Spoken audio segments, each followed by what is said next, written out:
So guys, may topic tayo. Topic natin ngayon is how to know God's will to our life. So what is God's will? Ano nga ba yung God's will ng Diyos para sa atin? First, sexual purity. Makikita ito sa 1 Thessalonians 4:3-8. So 1 Thessalonians, basahin natin na 1 Thessalonians.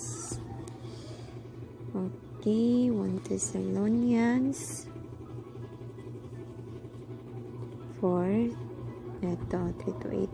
Now, let's go para mas maanuhan yung mabasa ng maigi. So, sapagkat ito ang kalooban ng Diyos, sa makatuwid, bagay ang inyong pagpapakabanal, na kayo'y magsiilag sa pagkikiapit, na ang bawat isa sa inyo'y makakaalam na maging mapagpigil sa kanyang sariling katawan sa pagpapakabanal at kapurihan, hindi sa pita ng kahalayan, na gaya ng mga hentil na hindi nakakilala sa Diyos, na sinumay huwag lumapastangan at magdaya sa kanyang kapatid sa bagay na ito, sapagkat ang Panginoon ay mapagiganti sa lahat ng mga bagay na ito, na gaya naman ng aming ipinatalastas ng una na sa inyo at pinatutuhanan. Sapagkat tayo ay tinawag ng Diyos hindi sa ikarurumi, kundi sa pagpapakabanal. Kaya't ang nakakatuwil, hindi ang tao ang ikinakatuwil, kundi ang Diyos na nagbibigay sa inyo ng kanyang Espiritu Santo. Amen, Jod. Amen. Amen kaayo. So, second, making disciples. This making disciples, makikita din yan to sa Mateo 28:18-20. So, Mateo 28:18-20. Ito, in-highlights ko na rin.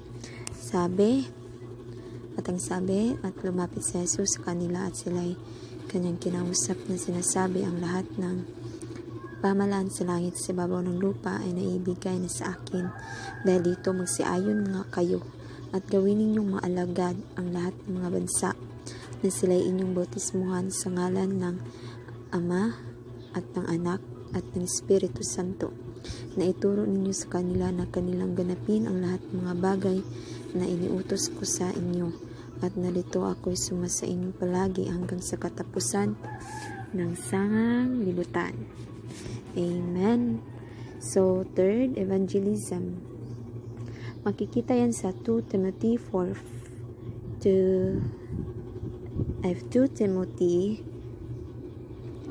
chapter 4.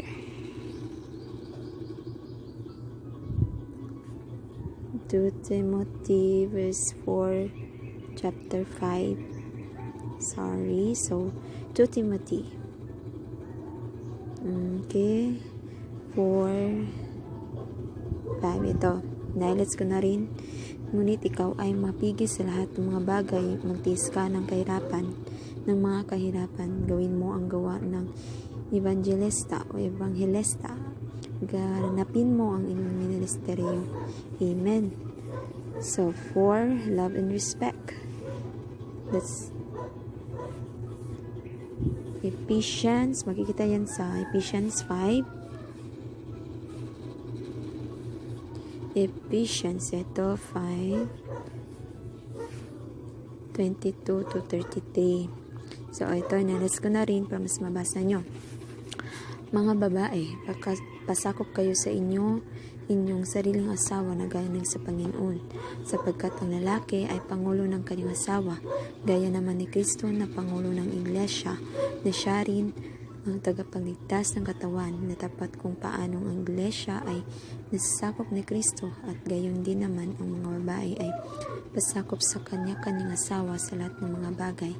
Mga lalaki, ibigin nyo ang inyong asawa, gaya naman ni Kristo na umiibig sa Iglesia, at ibinigay ang kanyang sarili dahil sa kanya, upang kanyang pakabanalin ito at nilinis sa pamamagitan ng paghugas ng tubig na may salita, upang ang iglesia ay may iharap sa kanyang sarili na maluwalhati na walang dungis o kulubot o anumang igayong bagay, kundi ito'y nararapat maging banal at walang kapintasan. Gayon din naman nararapat ibigin ng mga lalaki ang kanya-kanyang sariling asawa na gaya ng kanilang sariling mga katawan. Ang umibig sa kanyang sariling asawa ay umiibig sa kanyang sarili, sapagkat walang sinuman na napuot kailanman sa kanyang sariling katawan, kundi kinakandili at minamahal, gaya naman ni Kristo sa iglesia, sapagkat tayo ay mga sangkap ng kanyang katawan. Dahil dito'y iiwan ng lalaki ang kanyang ama at ina at magkikisama sa kanyang asawa at ang dalawa ay magiging isang laman. Amen. So, ang hiwagang ito ay dakila na tapat sinasalita ko ang tungkol kay Kristo at tungkol sa iglesia. Gayunman ay umiibig naman ang bawat isa sa inyo sa kanya-kanyang sariling asawa gaya ng kanyang sarili, at ang babae gumalang sa kanyang asawa. Amen. Amen. Amen. So, next 5 is giving. Givings. Magkita yan sa 2 Corinthians. 2 Corinthians. Okay. 9. Ito. Nailats ko na rin. Sapagkat tungkol sa pangangasiwa ng mga buloy sa mga banal, ay kalabisan na sa akin ang isulat ko pa. Sapagkat nakilala ko ang inyong sikap na aking ipinagmamapuri tungkol sa inyo sa mga taga-Macedonia, na ang Akaya ay nahandang 1 taon na, at ang inyong pagsikap ay nakapag-udyok sa lubhang marami sa kanila. Natapwat sinugo ko ang mga kapatid upang aming pagmamapuri dahil sa inyo ay huwag mawalan ng kabuluhan sa bagay na ito, na ayon sa aking sinabi, kayo'y mga kapaganda, makasakaling sa anumang panaan kung magsirating nakasama ko ang ilang taga-Macedonia at kayo'y maratnang hindi nangahahanda, kami ay mangangapahiya sa pagkakatiwalang ito. Iniisip ko nga kailangang ipamanhik sa mga kapatid na mga unang umariyan sa inyo at ihanda agad inyong abuloy na ipinangako ng una, pang ito ay maihanda na gaya ng abuloy at hindi gaya ng sapilitan. Natapwat sinasabi ko ang naghahasik ng bahagya na may mag-aani namang bahagya na, at ang naghahasik na sagana ay mag-aani namang sagana. So, amen. Amen din. So, 6 is using our gifts and spiritual. Makikita yan sa 1 Corinthians 12.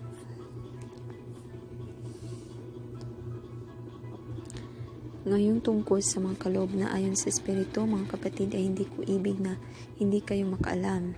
Nalaman ninyo na nang kayo'y mga hintil pa ay iniligaw kayo sa mga pipindyos-dyusan sa alinmang paraang pagkatid sa inyo, kaya pinatalatas ko sa inyo na wala sinumang nagsasalita sa magitan ng Espiritu ng Diyos ay nagsasabi sa Jesus ay itinakwil, at wala sinuman ay kapagsabi sa Jesus sa Panginoon kundi sa pamagitan ng Espiritu Santo.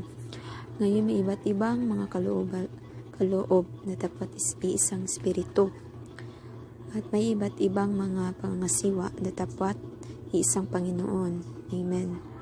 At may iba't ibang paggawa na dapat isang Diyos na gumagawa ng lahat ng mga bagay sa lahat. Na dapat sa bawat isa ay ibinigay ang paghahayag ng Espiritu upang pakinabangan naman, sapagkat sa isa sa pamagitan ng Espiritu ay ibinibigay ang salita ng karunungan, at sa iba ang salita ng kaalaman ayon din sa Espiritu. Sa iba ang pananampalataya sa gayon ding Espiritu, at sa iba ang mga kaloob na pagpapagaling sa iisang Espiritu, at sa iba'y ang mga paggawa ng mga himala, sa iba'y hula, at sa iba'y ang pagkilala sa mga espiritu at sa iba'y ang iba't ibang wika at sa iba'y ang pagpapaliwanag ng mga wika.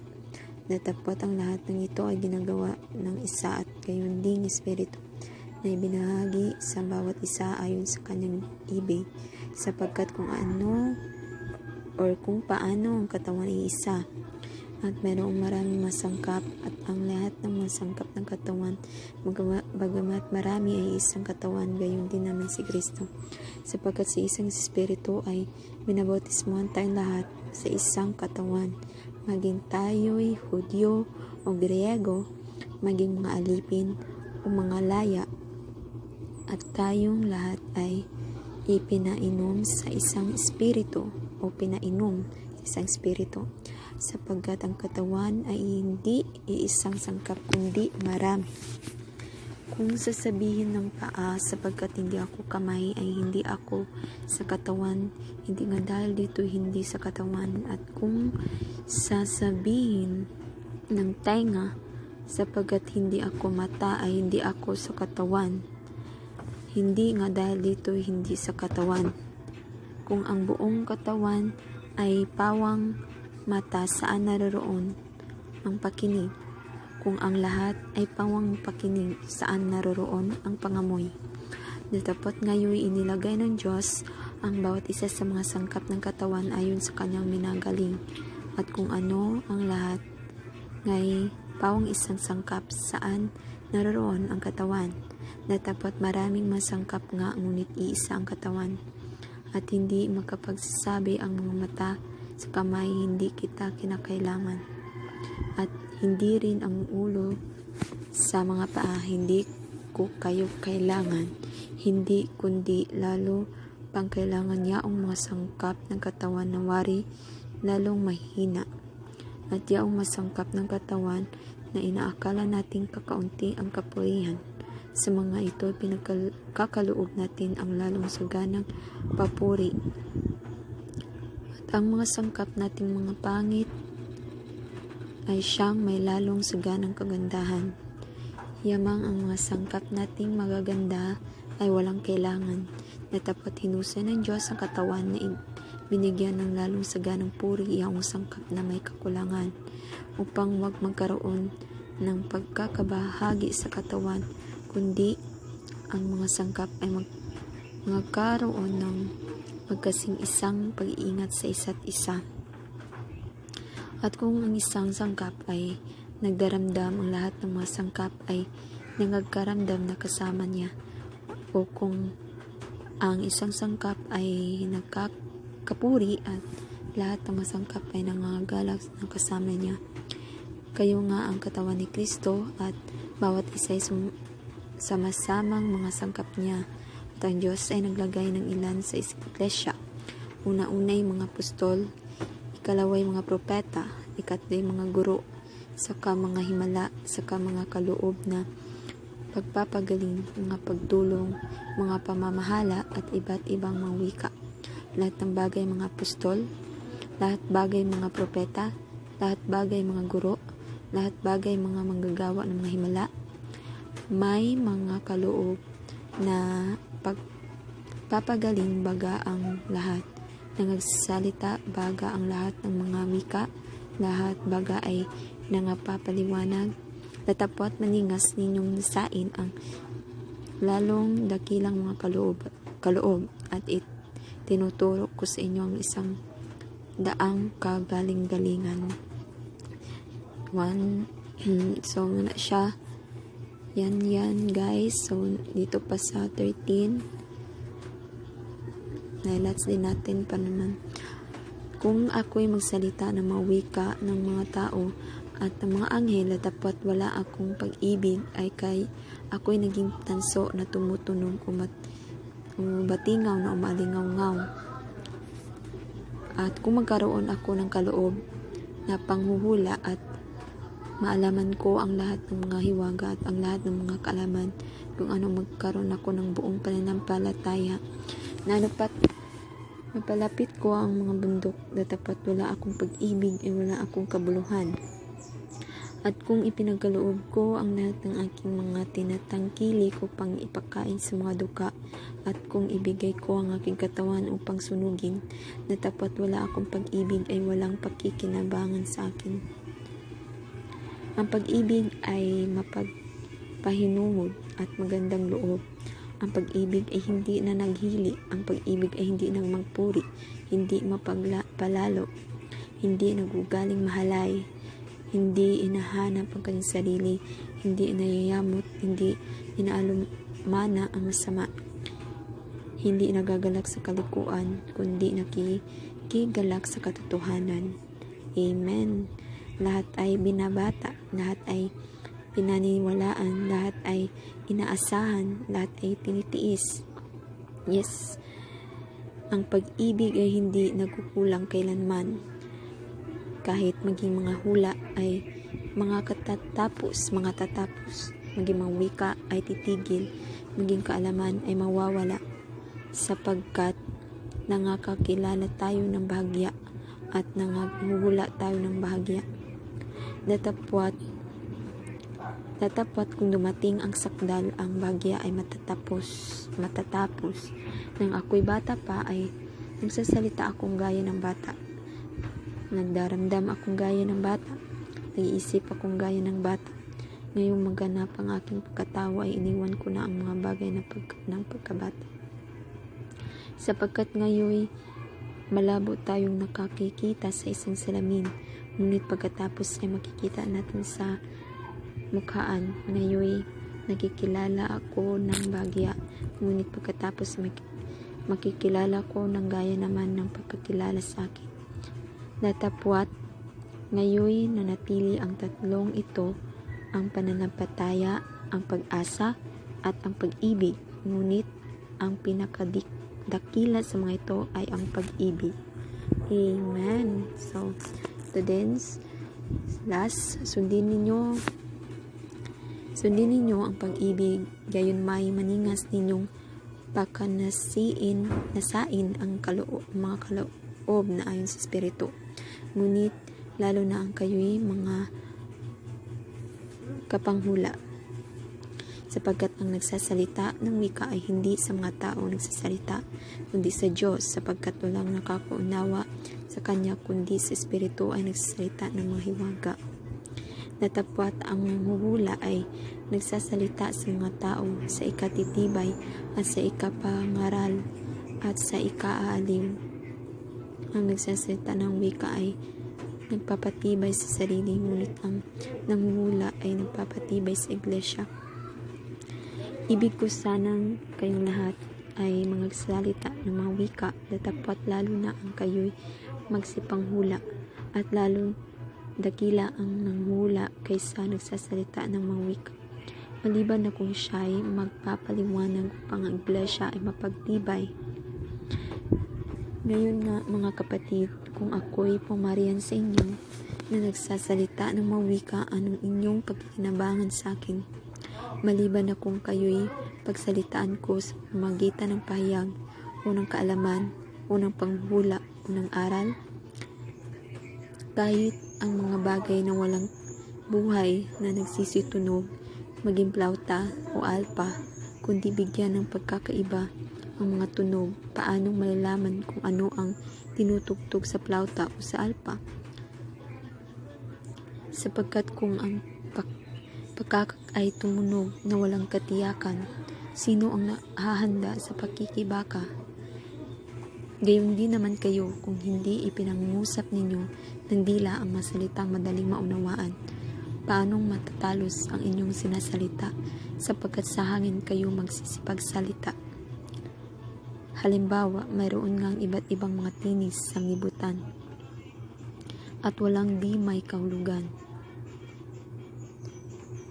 Kung hindi ko nga malalaman ang kahulugan ng tinig, magiging barko ako sa pagsasalita, at ang nagsasalita ay magiging barbaro sa akin.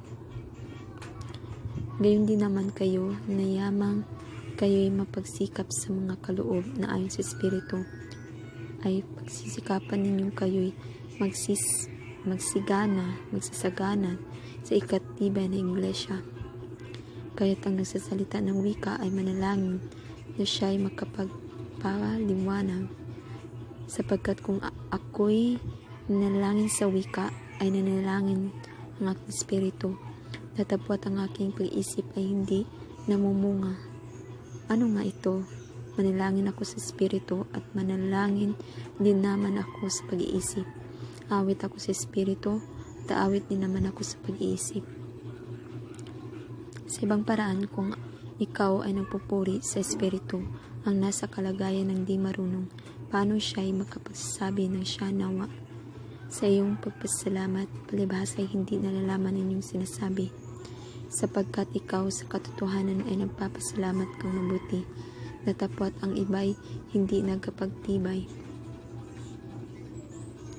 Nagpapasalamat ako sa Diyos na ako'y nagsasalita ng mga wika na higit kaysa inyong lahat. Ngunit sa iglesia, ibig ko pang magsalita ng 5 salita ng aking pag-iisip, upang makapagturo ako naman sa iba kaysa magsasalita ng 10,000 salita sa wika. Mga kapatid, huwag kayong mga pakabata sa pag-isip, gayunmay sa kahalayan ay magpakasanggol kayo, datapwat sa pag-isip kayo'y makapagpakatao. Sa kautusan ay nasusulat sa pamamagitan ng mga taong may iba't ibang wika, at sa pamamagitan ng mga labi ng mga taga-ibang lupa ay magsasalita ako sa bayang ito, at gayunmay hindi ako pakikinggan nila, ang sabi ng Panginoon. Kaya nga ang mga wika ay pinakatanda, hindi sa mga nasisisampalataya, kundi sa mga hindi nagsisampalataya.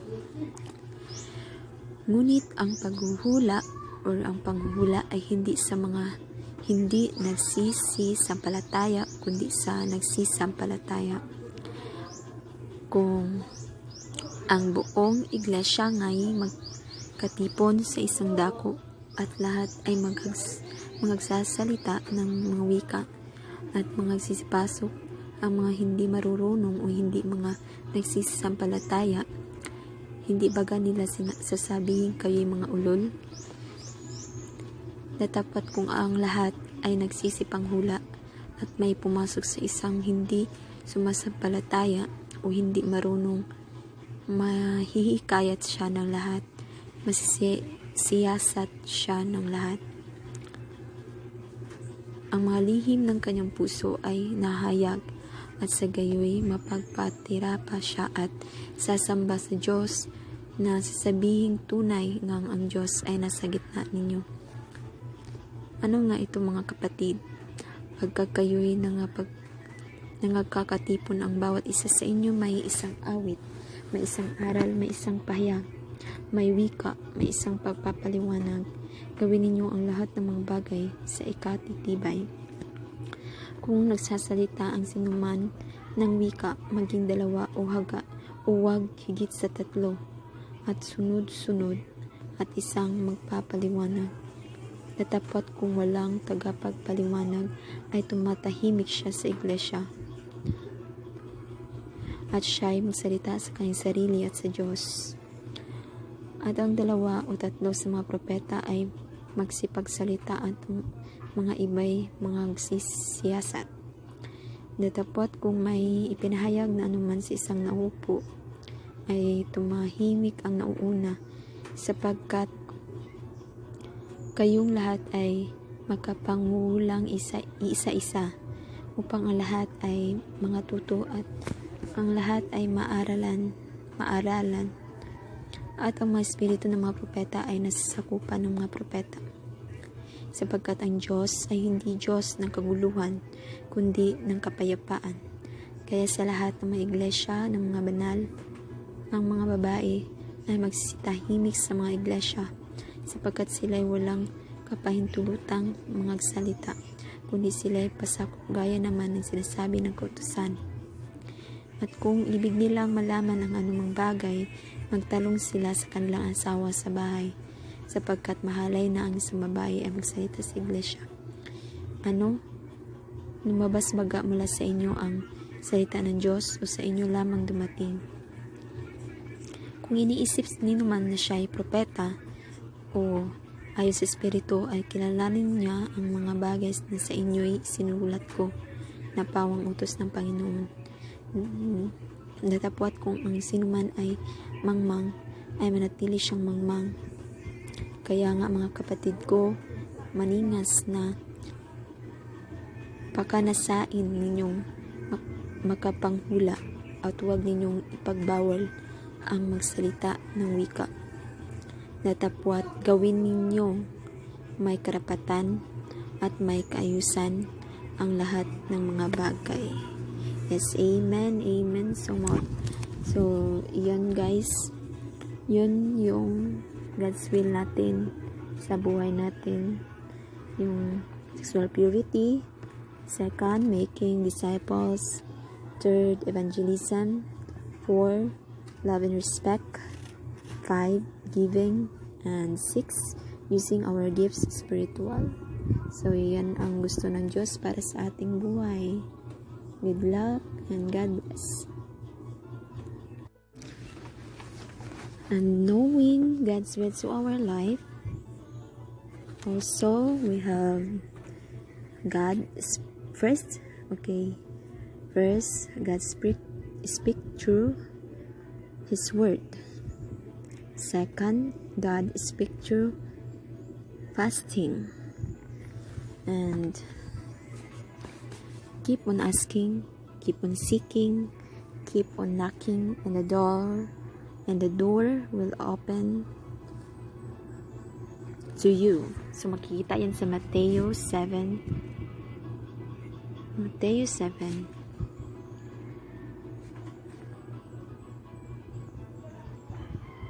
Mateo 7, chapter 7. So, ito. Magsingi kayo at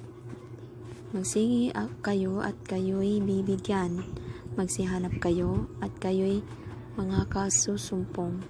Magsitutok kayo at kayo'y bubuksan. Yes, amen, amen, amen.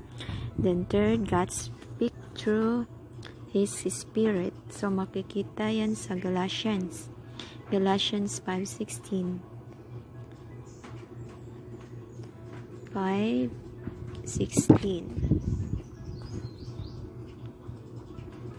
Ito i-highlights ko para magbasa ninyo. Sinasabi ko nga, magsilakad kayo ayon sa Espiritu at hindi ninyo gagawin ang mga pita ng laman. Yes, amen. Tulad ng sinasabi ko kanina, yung sa sexual purity. Okay. So, 4, God speak through people. Kikita yan sa Proverbs 11:14. Proverbs, sorry. Okay, hanapin natin. 11. So, 14. Highlights din natin para mabasa nyo. Kung saan walang pantas na pamamahala, ang bayan ay nababagsak, ngunit sa karamihan ng mga tagapayo ay may kagalingan. Yes, amen. Katulad ng mga kasamahan natin sa church natin, cell leader, pastors, or mga tao sa paligid natin na kung gusto natin na maghanap ng mga advisors o mag-advise sa atin para malaman natin ang katotohanan. So, sa God speak through people, mayroong qualities of great advisors. First, good character.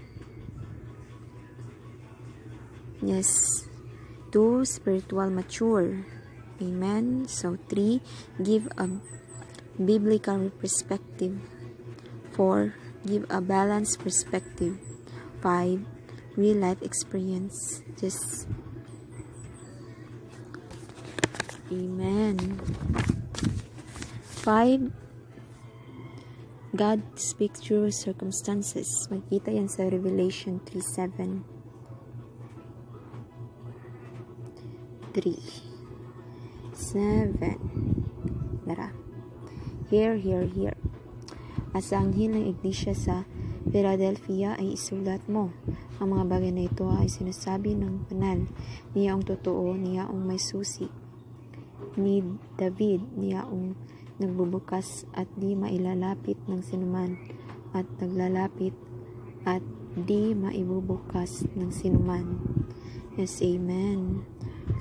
Gusto ng Diyos kung may mga bagay tayong kinakarap sa buhay natin, wala namang mga taong walang mga problema, diba? So kailangan natin mag-believe sa Kanya, pray and believe that you will receive, and God makes you wait. Sometimes pag may hinihingi tayo sa Diyos, hindi agad niyan ibibigay dahil may yes or no kasi siya. And then ang yes or no niya is gusto niya na maghintay ka talaga, at ang yes ay sasagutin niya agad, and no kung hindi pa right time, and kung no, hindi talaga para sa'yo. Okay? So, yeah. That's knowing God's will to our life. And keep seeking, guys. And God bless more. And thank you.